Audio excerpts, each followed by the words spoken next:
வணக்கம். ஆகாஷ்வாணி புதுச்சேரி செய்தி அறிக்கை வாசிப்பவர் மலர்விழி. மத்திய வெளியுறவுத்துறை அமைச்சர் டாக்டர் ஜெய்சங்கர் உக்ரைனின் தேசிய பாதுகாப்பு மற்றும் தற்காப்பு கவுன்சில் செயலரான திரு ரூஸ்டம் உமரோவை இன்று புதுடெல்லியில் சந்தித்து உரையாடினார்.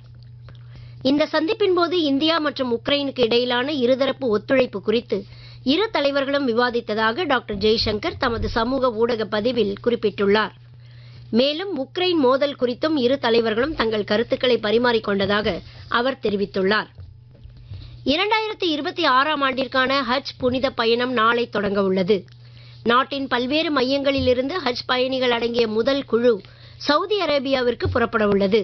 1,75,000க்கும் மேற்பட்ட பயணிகள் இந்த ஹஜ் புனித பயணத்தை மேற்கொள்வார்கள் என்று மத்திய சிறுபான்மையினர் விவகார அமைச்சகம் தெரிவித்துள்ளது.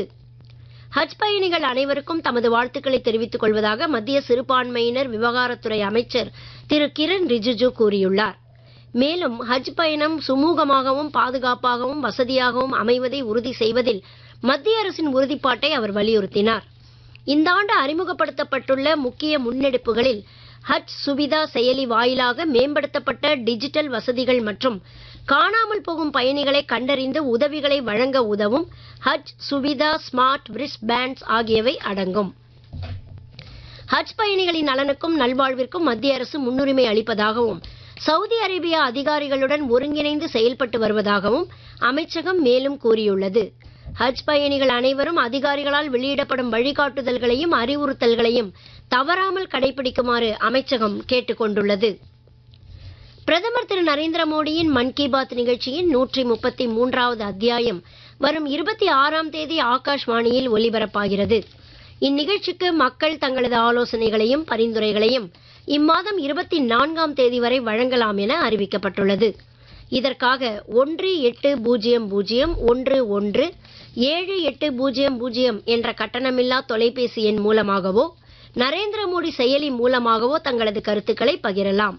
மேலும் 1922 என்ற எண்ணுக்கு மிஸ் கால் கொடுப்பதன் மூலமாக குறுஞ்செய்தியில் வரும் இணைப்பை பின்பற்றி பிரதமருக்கு தங்கள் பரிந்துரைகளை நேரடியாக வழங்கலாம் என்றும் அறிவிக்கப்பட்டுள்ளது.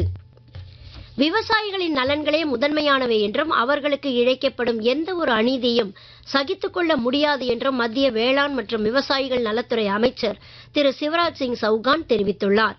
மத்திய பிரதேசத்தை சேர்ந்த விவசாயிகளுடன் இன்று புதுடெல்லியில் நடைபெற்ற கூட்டத்தில் உரையாற்றிய அவர் இவ்வாறு கூறினார்.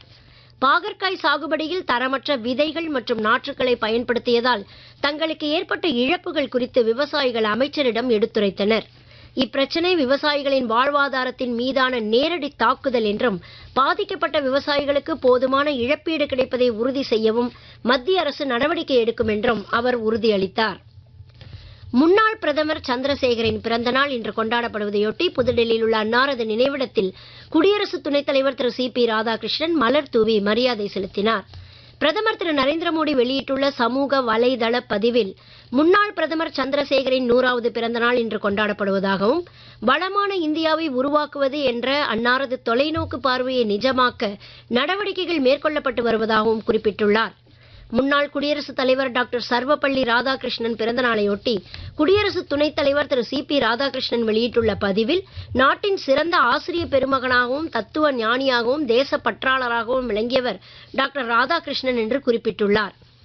சுதந்திர போராட்ட வீரர் தீரன் சின்னமலையின் பிறந்த நாளையொட்டி குடியரசு துணைத் தலைவர் திரு சி.பி. ராதாகிருஷ்ணன் அன்னாருக்கு புகழஞ்சலி செலுத்தியுள்ளார். இளம் வயதிலேயே விடுதலை போராட்ட வீரராக உருவெடுத்த தீரன் சின்னமலை ஆங்கிலேய படைகளுக்கு தனது இறுதி மூச்சு வரை சிம்ம சொப்பனமாக திகழ்ந்தவர் என்று சமூக ஊடக பதிவில் குறிப்பிட்டுள்ளார்.